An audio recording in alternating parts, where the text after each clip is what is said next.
My name is Ella Guevara. Role ko po dito si Annalisa Santiago. Si Annalisa, siya yung isang fourth year high school student na nakapasa sa UP, pero hindi siya makapasok sa UP because sa financial problems. Pero humble pa rin siya, yun. Nagpapakumbaba pa rin siya kahit may problema na yung pamilya nila.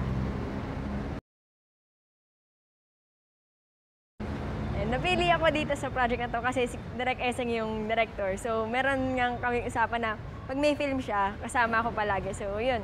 Sana magtuloy-tuloy. Okay. Experiences. Masaya, makulit kasi yung crew. So, ayun, puro kalokohan habang napantake. Diba? Yun, puro saya.